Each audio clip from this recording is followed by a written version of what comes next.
right there, too. Oh, that's really pretty. That's really cool.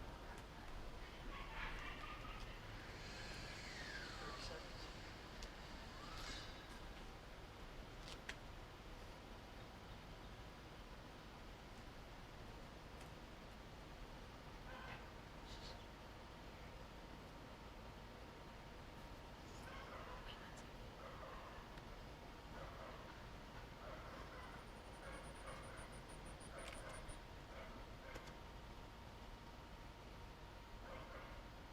Rose, could you look at us and... Oh. No, no, no, no, just look at us. You don't have to say anything. Just rock back and forth gently and just look towards us. Just rock gently. In the swing. Just a little bit back and forth. Yeah. Just like right... Okay. That's great. Jamie, Yeah. remember the mailbox. Yep, 1 sec.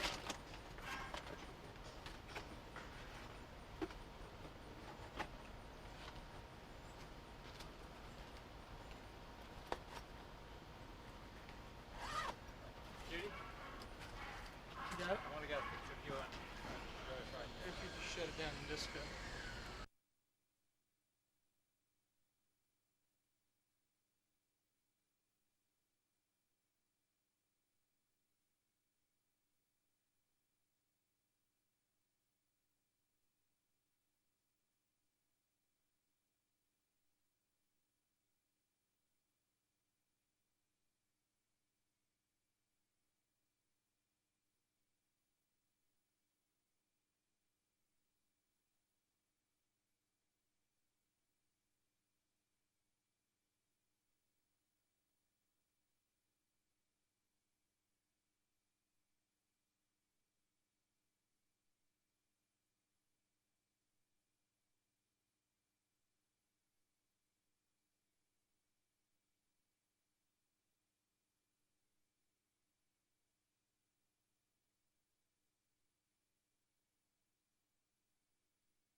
I've had to move out. Well, we were at the Museum of Art in Chicago and last week, and saw some pictures of some of the Yeah, houses. yeah. And, I just never been that crazy about it. I don't know. I like the Yeah. traditional Yeah. much better. And those long overhangs, Mhm. and the Guggenheim Museum to me is an affront to Fifth Avenue. I mean, to that big. Yeah, I You know. see all, and then suddenly it's there. Yeah. Inside, sure, inside it's Yeah. wonderful. I like the Metropolitan better. I do too. Yeah. We took our daughter to on her 12-year trip to New York. Uh-huh. We went to the Museum of Modern Art. They had an exhibition by Max Ernst, Uh-huh. and of course he was quite surrealistic. And they also have the one I love is Hide and Seek. You know the picture? I don't know that. The flaming sunset and the Uh-huh. tree celebrating. You get into it. It's made up of little fetuses. Uh-huh. But No, I haven't seen that. Just a moment, let me. That's a good spot. Okay, right. Jamie, just just say move, and then we'll go on in. okay, you We're- sort of. we're back. Okay, we're back here. No, why don't you get on this side of me? And we'll just be talking because even though she's recording a little of what I'm saying, you see I've got a radio mic on. Oh yes, I know the noise back here is going to make it almost unusable, so it'll be used with voiceover with some of the. I hear you fine now. Okay, okay. But do you hear him? This is my voice test. Genesis, Exodus, Leviticus, Numbers, Deuteronomy, Joshua, Judges, Ruth. Can you hear me all right? Okay.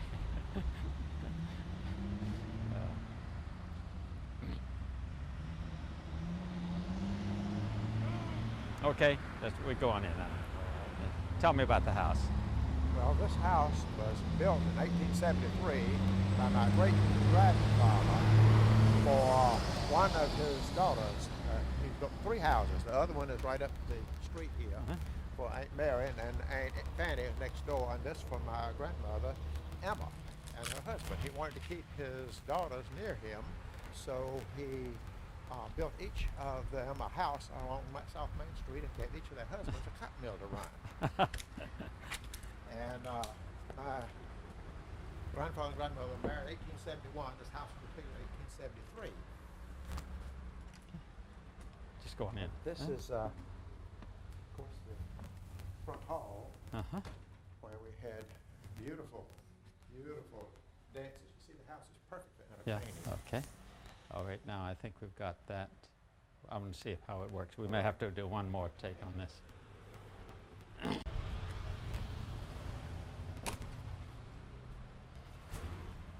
We'll start now. Yeah.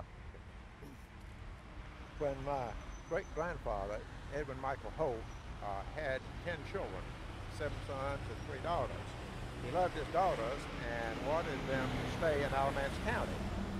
He built each of them, when they married, a house along here. Aunt Mary's, the first house there, which is still standing. Aunt Fanny's next, and then my grandmother, Emma, here.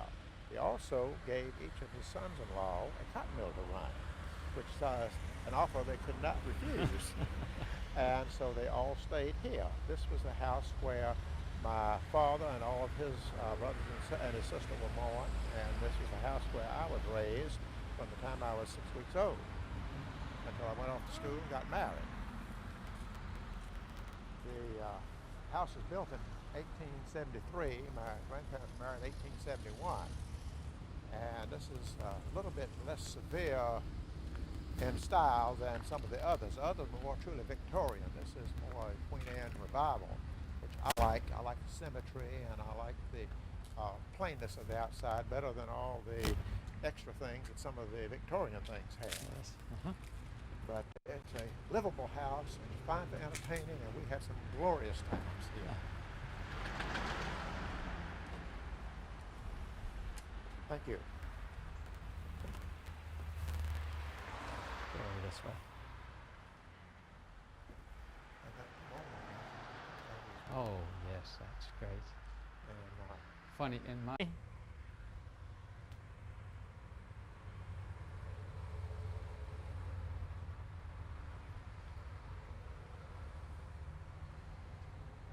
Okay. Action.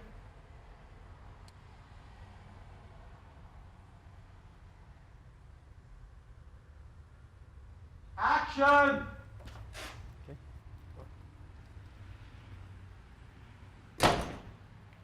This is the entrance hall and the parlor and the living room. As you can see, this is a place to have all sorts of parties. We had church socials, dances, wedding parties, receptions, and even 2 weddings were held here. We would roll up the rugs, put a record on the record player, and really cut a rug, as they used to say. So with the Christmas tree would be over here in front of the bay window, and of course this room here is where we did most of our living. The Papa Bear chair, my mother's work desk, and my father used to read to me over in that corner. But this is where we had more fun. The piano was right here, and we would have electric train races on the floor, and it was just a mighty nice place. How was the house heated? The house was heated originally by fireplaces in each room, as you can see. When my father lived here by himself in the early 1900s, he had central heating installed. He used a vapor system under reduced pressure. It was very effective. It was coal-fired, and later in about 1930, he put in an iron fireman, which is an automatic stoker.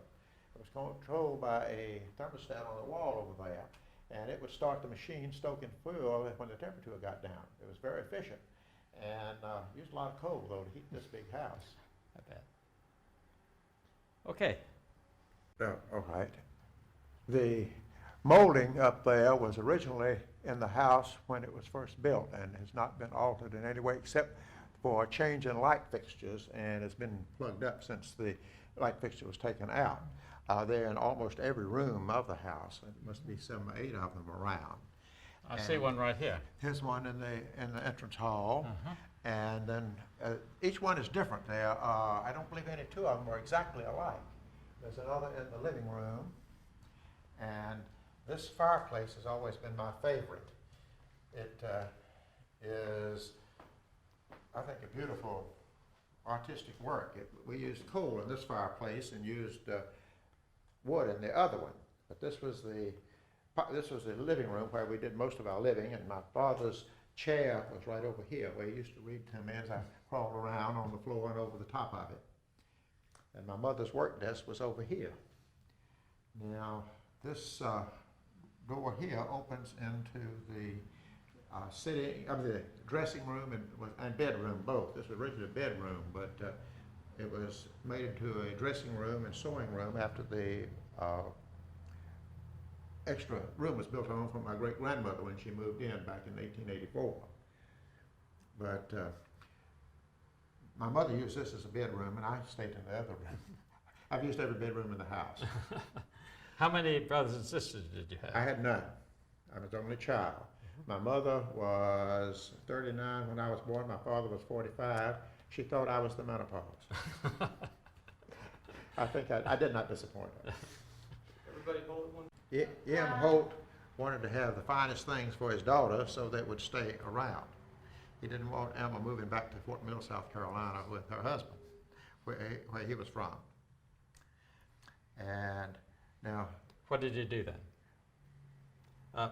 You said that you wanted to tell us that he built all these houses for his daughters. Yes, he did, all of them for the daughters, and Sorry, it worked. we didn't get that. But, so just start off as saying, my grandfather had how many daughters, and then he built how many houses for them? Well, my great-grandfather had 3 daughters and 7 sons, one of whom became governor of the state.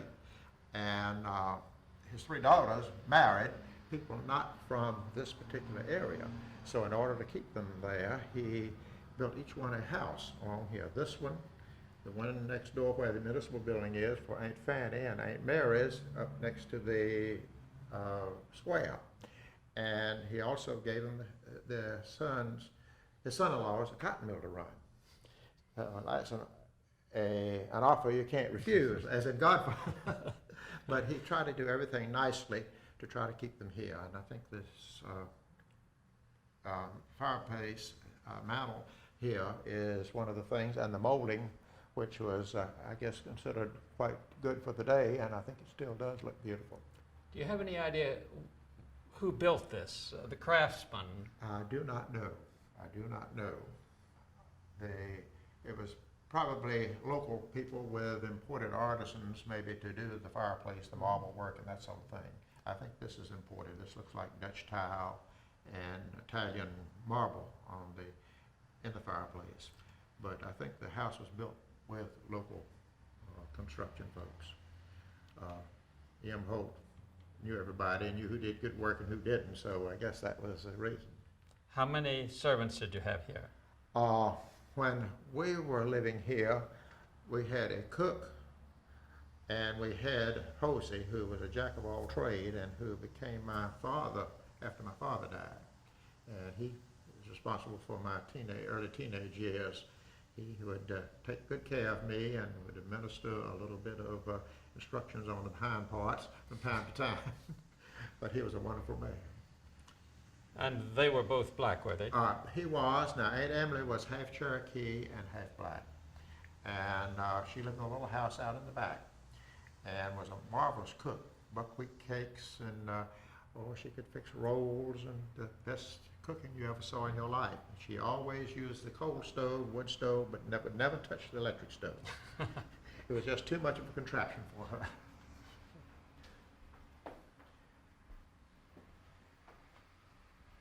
And this goes into the back hall, which is where we used to spend Sunday nights. The radio was here, and the telephone was here, where you could hear it all over the house. And we'd sit on the steps and eat toasted cheese sandwiches and listen to Eddie Cantor and Phil Harris and Jack Benny and the Fitch Bandwagon. And late at night, 10 o'clock, we'd hear Will Rogers. What a wonderful banister to slide down. Oh, it was, and I slid down on it many, many a times. You had to be careful and not bust your bottom on the Euro post here.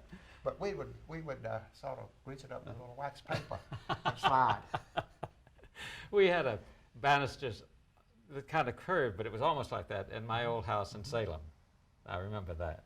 That was the one thing that neighborhood kids would envy us. So wonder that New York post didn't get knocked down. It had been hit so many times. And we had a spinning wheel on our grandfather clock that didn't work up on the landing. And this was just the cubby hole here where we kept our rain gear. And this was the dining room. We had a corner cupboard in the corner there. The furniture we have in our dining room in Charlotte is originally the furniture from here, everything, except the cornices. Well, I believe the cornices were in here too. But there's a great big table, and there was a bell under the bottom that you stepped and put on to ring in the kitchen. So when if you wanted the cook to come in and bring some of your food, there it was. And the butler's pantry is here. Now the kitchen itself has been remodeled several times, and it's probably the least authentic of any of the rooms because it's necessary. My daddy tried out some winemaking in the closet in here, turned into vinegar. It looked mighty pretty. We put it in a decanter, and then when some of the people would come in to do some housework and so on, they'd come and take a sip of it. And boy, the expression on their faces. Jamie, we're Yes. going out the front door. Okay. These windows are so beautiful. They are. Yeah. They are. Just lovely.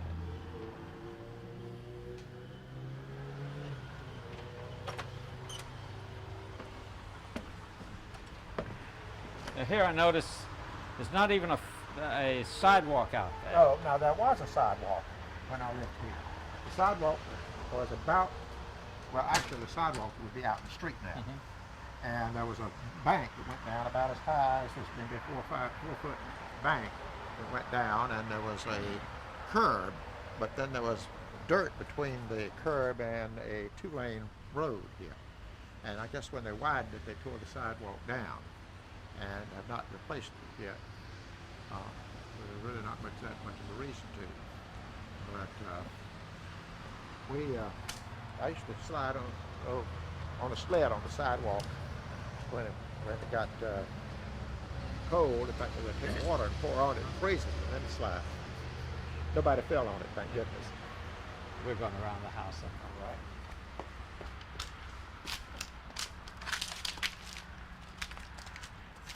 Familiar sound, the crunch of the magnolia leaves. Yes, this is magnolia. Of course, it used to come down to the ground, but Yeah. now it's up higher. Yeah. And we rake them and rake them and rake them and Yeah. rake them and rake them. Used to be a lily of the valley right here and a big maple tree here. This is a porch. This is my room, and we used to use this porch as a, quote, ship and go sailing to King Kong's Island, which was a rock garden, and we played for years with that same storyline. Oh. And this was sort of a gathering place for the neighborhood children. There were dozens of them in the neighborhood. We'd have outdoor ice cream. Everybody would bring something, and the ones who didn't bring anything would have to turn the crank. Oh, the crank. And then we'd draw lots for who'd get the dashing.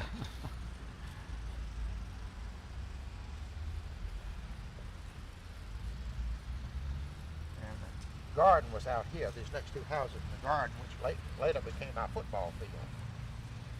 And the old schoolhouse was out here, where the White and Williamson children were educated. There was no public education at that time. And then the garage and the woodhouse were over there. And we had a big back porch, which has been taken in and made into the den here. Well, now, where did you go to school? I went to school, Graham School, and I'll show you that later. Okay. One school for the whole town, except for the black kids who went down to Needmore, which is down that way, maybe half a mile. But we all went to the same school, all stayed in the same building from first grade through high school. And it wasn't too bad. It was nice. You knew everybody. Yeah. You want to tell us about the little house? Yeah. All right. This is what I call Army's house. When I was a toddler, I couldn't say Aunt Emily, who was my nurse and our cook, and more or less stayed with us until she got so old she retired. And she lived here, and it's a house that's heated with a stove and has a bathroom in it. And the little front porch, and that front porch, she used to entertain her visitors at nighttime, or on the weekends, or whenever she was off. And she used to ring the chickens right out here. There was a well about right where we're standing that was covered over because we got plumbing after the plumbing was established, but the water for the house came from this well originally. And she'd ring the chicken neck, and we'd have them for Sunday lunch. She never taught me how to ring a chicken's neck very well. What about your cars? All right, the garage was out there. Well, see this maple tree? Go straight to the left from that. That's where the garage was. There was a circular drive around there. It came back around here. My dad was a car fancier. He used to have a Stevens Duryea called Big Six that he'd go roaring around in. When during my lifetime, he had a 21 or a 22 Packard, and then ended up with a 29 Cadillac and a 35 Chevrolet. And then after his death, we traded those in and got an old Packard 120, which is a lovely car. I love to drive that.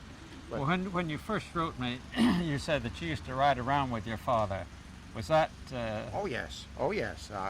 He had an old Packard open car with isinglass windows and 1921 model, and he used to use that to drive to work.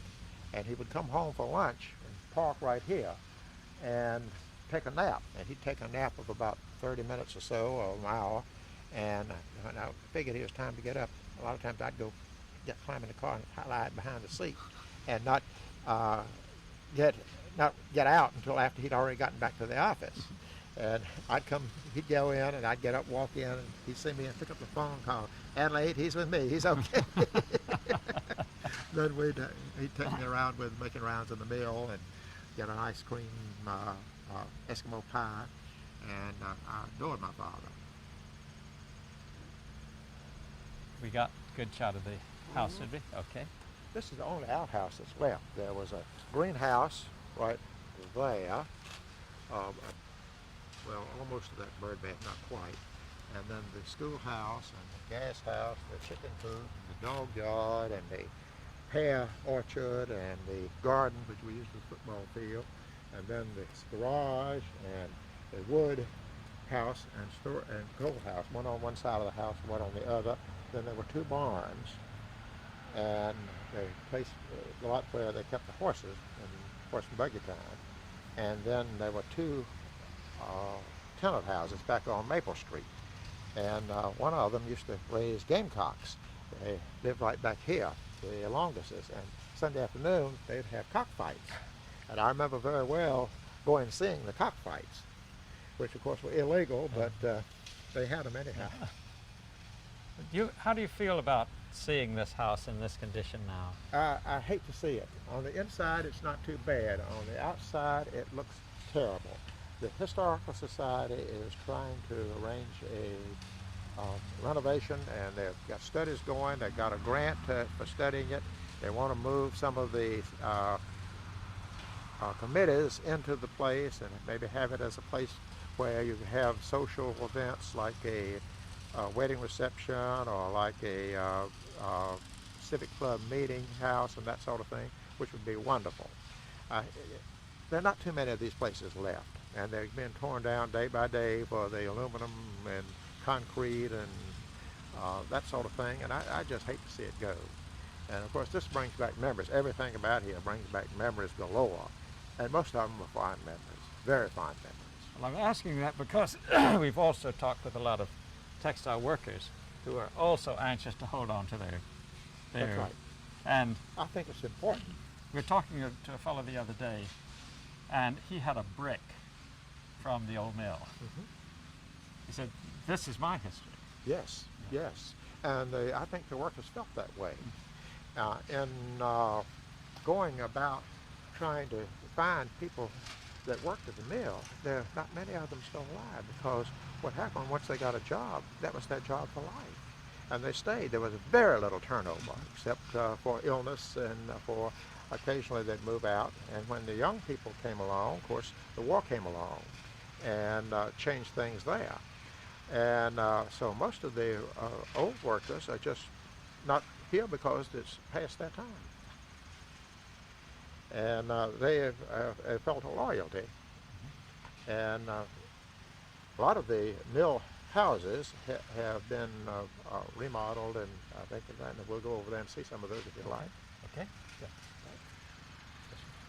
It was really beautiful inside, some mahogany and stuff. But we didn't go. We just. Sorry to Okay. do this to you. We're Okay. on. Yeah. You were All telling about your grandfather. Right. Well, my great-grandfather, Edwin Michael Holt, was big in the textile industry here. He had 10 children, 7 sons and 3 daughters. He loved his daughters dearly and did not want them to go away when they got married. So he built each of them a house here on South Main Street.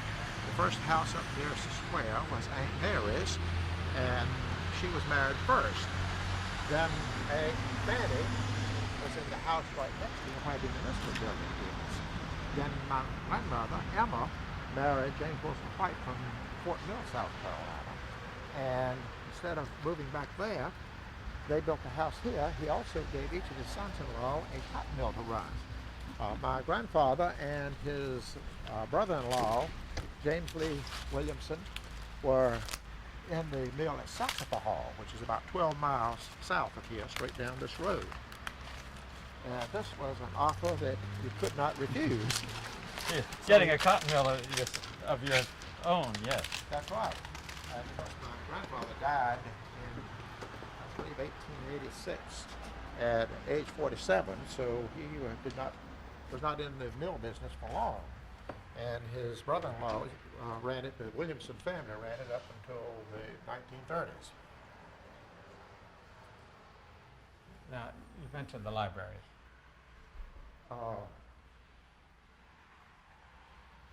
Judy, let's go back in here. It was through this door. Okay. We'll go through here. Well, let's see. I don't know if it's back in the back bedroom. This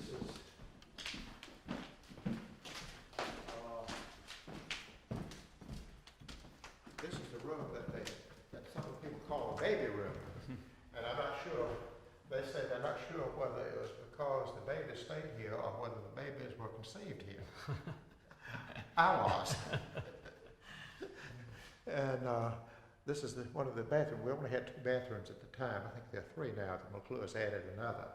And filled in these 2 windows which overlook the garden and made this a very bright, airy room with a door to the porch.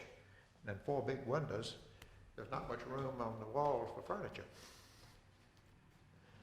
And my parents had a big brass bed here, and I had a little tiny white painted iron crib here that I stayed until I got old enough to move into a room of my own.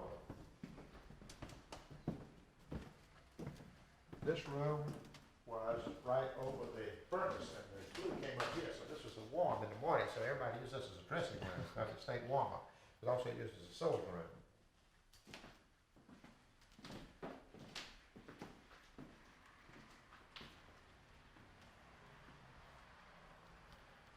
Let's just see what's upstairs. Okay.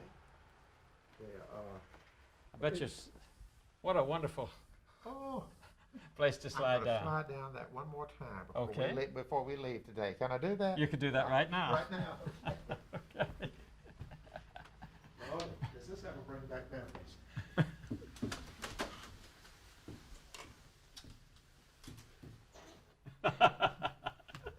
Oh, that's wonderful. Oh, I haven't done that in about 60 years.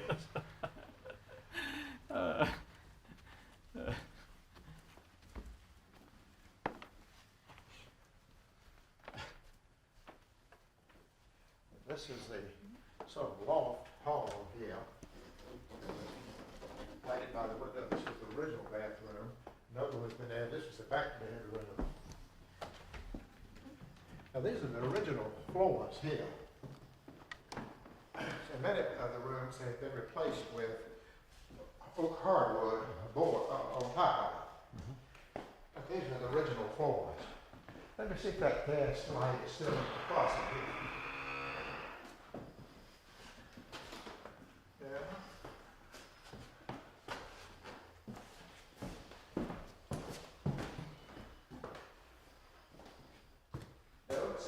Some of the early wiring is still here.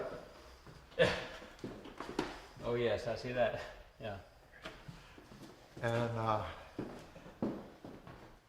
this, I've used each of these rooms as my bedroom from time to time.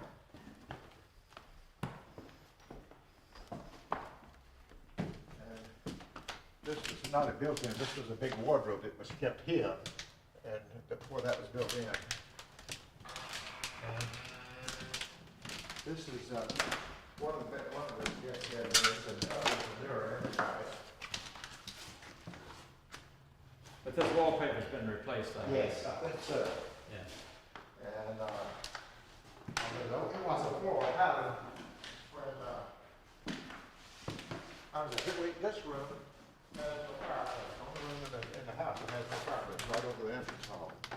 And it's the only one that has the Gothic window.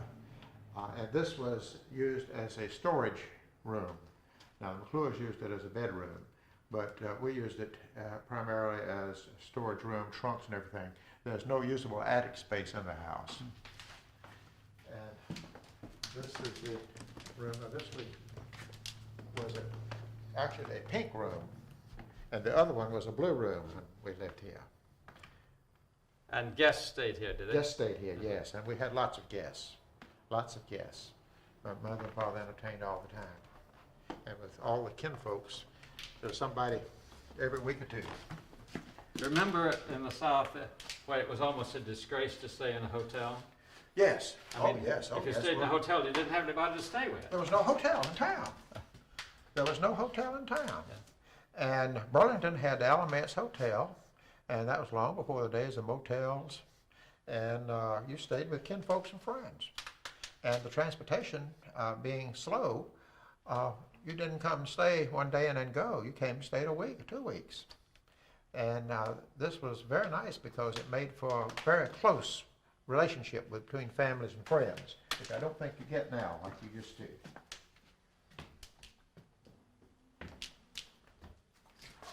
No, we're staying in a motel now. And I just find it just so dreary by comparison. yes. Oh, goodness.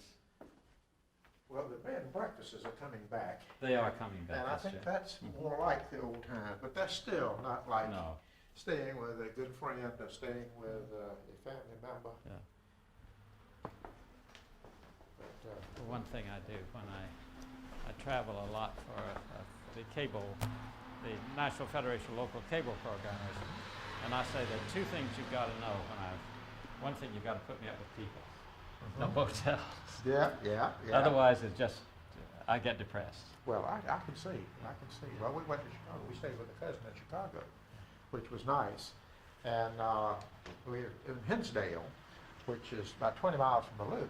Like I say, we drove 400 miles in a rented car, but it was lovely coming back. And we played hearts at night and just had a great time. Okay, I think we've done the house. We've got a lot. You can just leave and just. All right. Hang on, I'll come off the Oh, chandelier. wait a minute. He wants to say when, Jamie. Go. Okay. It's nice.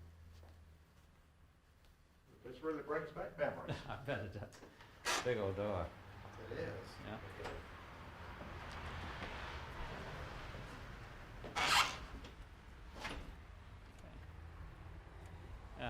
We used to have a swing. Well, see, the hooks are still up there.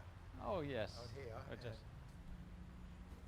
This end is what stringed in. Oh, okay. Used to play this ridge out there.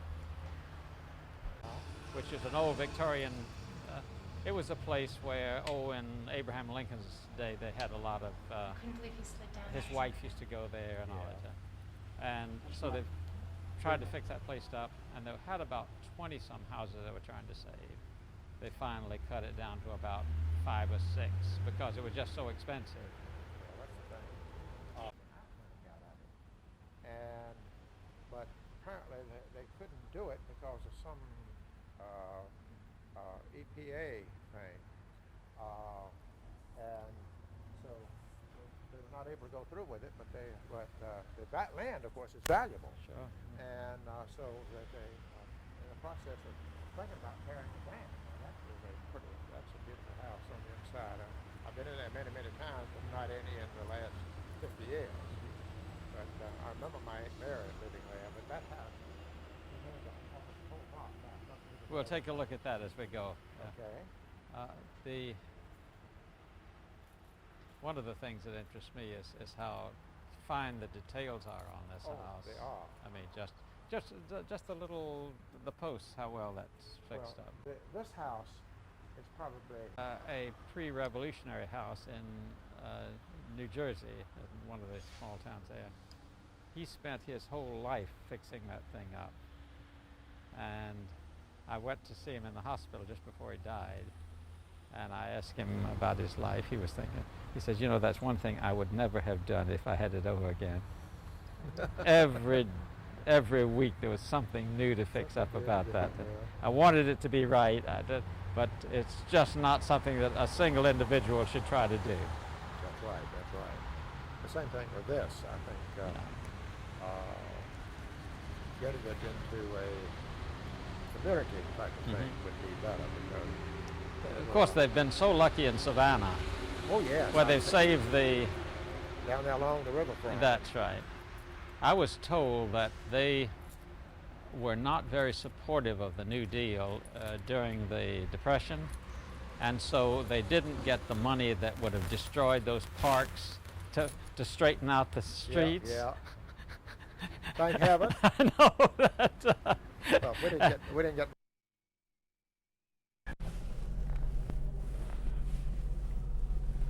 Okay. Okay.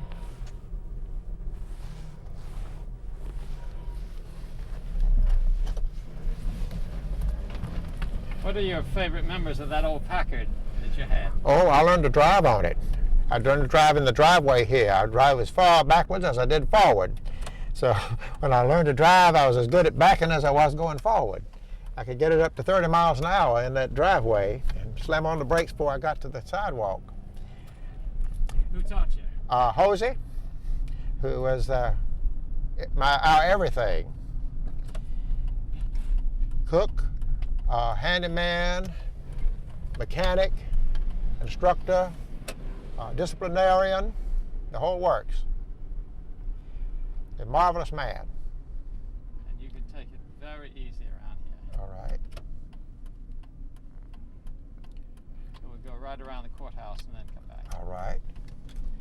Now, this is old Nix's General Store up here on the corner. It's not opening now. It did have a top on it where I took my first dancing class, but Hugo Hazel took that off. And they used to stall the hogs right back there. On a cold November morning, the buggies would line up 7 or 8 deep. And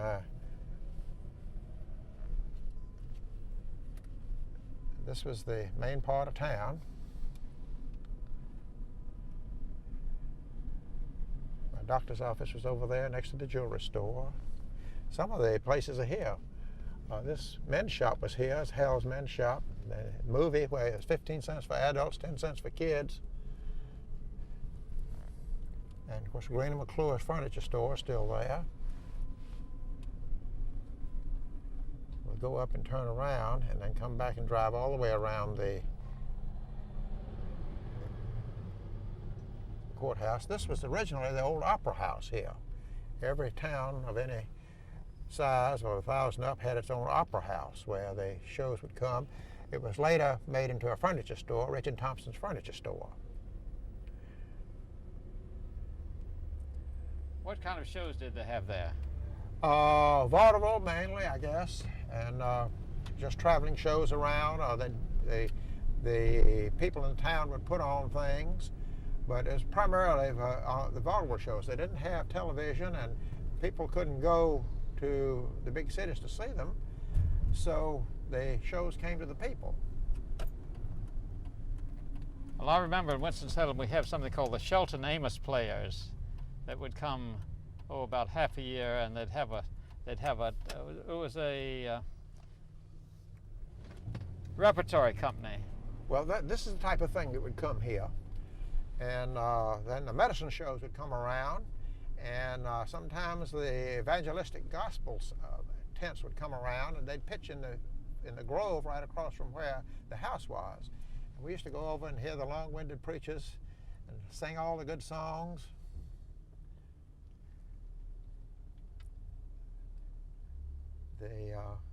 This has changed very little in the last 60 years, very little. Now this was a center for all the cotton mill workers and for the farmers, I guess. Yes, yes, and for the lawyers, that people would come in, and on Sunday morning the men before church would come up and sit down on the curb around the courthouse and visit. And the courthouse was a pride. There's our Confederate monument, of course, always facing north against the enemy. Some of the people want to take that down, but if they do, it's a tragic shame. I didn't quite get that. Could you say that? Could you repeat that, Dr. Holt? The Confederate statue was put there by the United Daughters of the Confederacy, I believe, and the townspeople to commemorate the soldiers in the war. And if you notice, he's facing north. If you'll notice that any of the Confederate statues are always facing north. And that's because they were facing their enemy. And there have been some agitation to take this down from some of the new liberal groups because it says it's slavery. Well, it's not slavery. It's a commemoration of people who fought in a war to repel foreign invaders. And so it is, it'd be a shame if they'd take it down. Okay, we'll want to get a cutaway of the monument where we could see it. All right, we're going to go back there. Why don't we just do the drive and then we'll grab the monument on the way back. This is his aunt's house right here. This is the Williamson house, my Aunt Mary, who was the oldest daughter of N.M. Holt. Could you say that again, sir? This is my Aunt, Mrs. Mary Elizabeth Holt Williamson, who was a daughter of E.M. Hope and my great aunt. I remember her very well. She lived in my memory. And this was the first house built. And this included almost the whole block up to the stores on the square. And it included servants' quarters, a carriage house, gas house, barns, and all the things. It was surrounded by a picket fence. It had a little fountain around in the back, and it had a rock garden. It had trees, an outdoor swing, one of these double swings where you swing back and forth. And we used to come up on Sunday afternoons and visit Aunt Mary's house because on Sunday afternoon was visiting time. And oftentimes you found people not at home because they were out visiting somebody else who were also out visiting other people. But it was official visiting time on Sunday afternoon. But we would come up here very frequently to see Aunt Mary. Okay, let's get out now, Jamie.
We drove in the city, and I had no problem at all.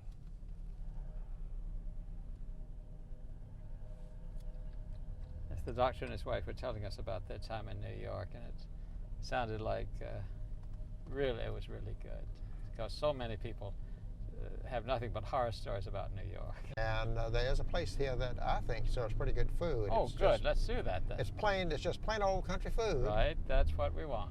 And at least it was the last time I ate there, and that was about a year and a half ago. Well, with all the fast food places, they're hard to find. Yes. They used to keep beans out here. We used to go by and grab a handful as we walked to school to put in our pea shooters.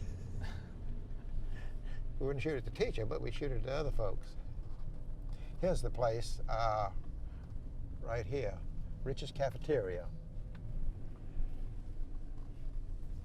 There's a soda shop right here, and right next to it they used to have a little place. You remember the song Jukebox Saturday Night? Uh-huh. Well, that was Jukebox Saturday Night. We'd go up there and buy one drink and nurse it all night and hope the other people would put nickels in the machine, and everybody get out and dance. I wonder if would the kids from the cotton mills come up here too to do that, or just? Yes, Ask that question. And of course Burlington was much more cosmopolitan than we were, but we'd have been like Burlington. We'd have just been one town if the folks hadn't passed a rule that the railroad track couldn't be within a mile of the courthouse, because they're afraid they might scare the cows when they were milking and kick over the milk pail. So the railroad ended up a mile from the courthouse, and they built company shops up, which was the railroad shops for the North Carolina Railroad, and that later moved to Spencer when it became part of the Southern. Now up here is the schoolhouse. This is a schoolhouse where all the Caucasians went, and aside from, it's now a rest home, but aside from the flagpoles, which are right in the middle, and a tower's over just either side of the steps, it's pretty much the same. You can see where those two towers were, and this is where everybody in town went to school. Mill children and owners' children all went to school together. Everybody went to school. If you lived in Graham, you went to school here, or lived even in just outside Graham. It was a part of the county school, so people from outside South Graham and so on went there. This was our playground where we did more fighting than anything else. Well, was there any feeling between the mill children and None whatsoever. The town? None whatsoever.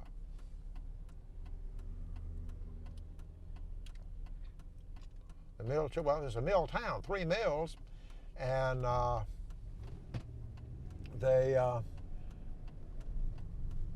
so everybody was mill. And the superintendent lived right here, Seymour Holt and his son Don, and then Don Holt lived in one of these houses along here. I can't remember which one, and I used to take music from his wife. And then of course he later became president and CEO of Cannon Mills. Now this is Parker Street. Now this mill village starts right down in here. I'm not sure about these houses right here. I think these are a little bit later. They look like asbestos siding. And this is the Voorhees plant, which was later the finishing mill here. And this is Trevora. Now this plant, this more modern one, is new. Now the office used to be on a mill house here. Now here's a mill house, and you can see, well, some of these are newer. But this is the finishing plant here, and this was the main plant up here. And now this is where the Ryans live, and he ran the mill for Cannon. Now this is the office building here. This is the new office of the building, and you can see the tower on the old part of the building. Mm-hmm. And this is where the machine gun was set up, right in front of that. There was a big fence with barbed wire on top of it all the way around. And the machine gun at the strike was set up right in front of the office. Now, okay. Now these are some of the mill houses down here. And this was originally a mill house, I think, and she's got clocks by the hundreds in this place. Now these are some of the mill houses that have been redone.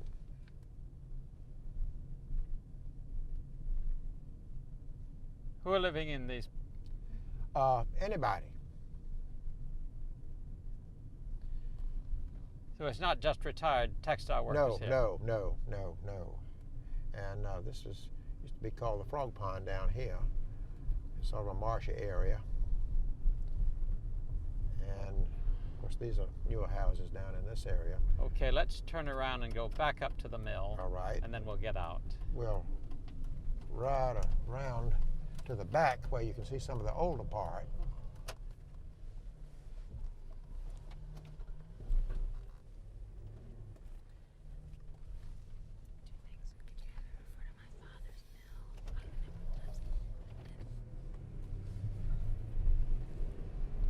Slow. Going a little fast. Okay, I'm sorry. Yeah, yeah, that's a good. Yeah, that's good. This is a good pace. See, some of these, for instance, I suspect this was a mill house that's just been covered with brick, and these are covered with other siding. Now, your father, he owned the mill, did he? He and his brother and sister, the three of them. And they owned these houses then? They built the houses. Now, I'm not sure whether they sold them or whether they rented them. I'm not sure whether they did one or the other. They want to drive around the mill. Yes, and then we'll get out Right. after that. And I remember when they built this building here, my dad's office was right here on this corner, and my uncle's office was right next to it. This is all new that had been added. And these are some of the houses. The old ballpark was right over there.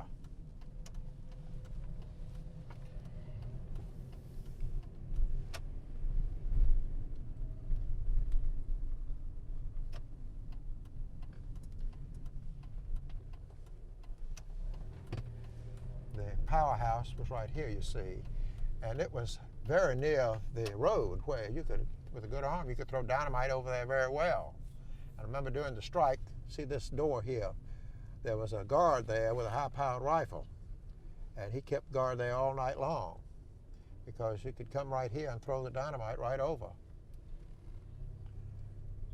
Could we have him say that on camera again? And this was some of the carting was done here. This was the supply and loom fixer's place, and where I worked in doing the payroll during the summer that I worked here. And these are some of the more other mill houses. Then this was the old general store where a lot of people bought their goods, and it's sort of a wreck now, but John Holt's store and Jim Holt, I can't remember which is one's one. And then, of course, this is the finishing plant down here, and the railroad. This is the main, not main line, but the the regular railroad that goes down to Morehead City, and you see the spur line coming off to the mill here, and then they had another one coming up here, so the shipping was done off of this platform. And I worked for a while with the shipping department here. I notice all these windows have been bricked in for air Yes. conditioning now. That's right. That's right. The only thing air conditioned at that time was the movie houses. Pay 15 cents to see a show twice to keep cool.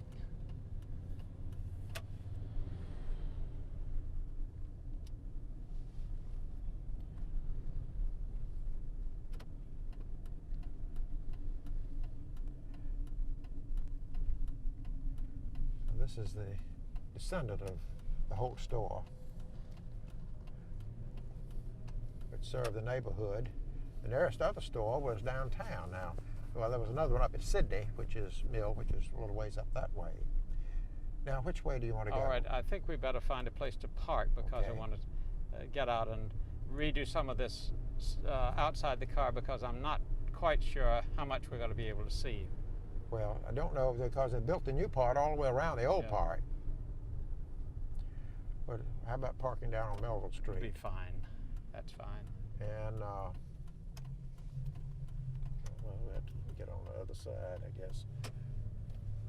I'll turn around and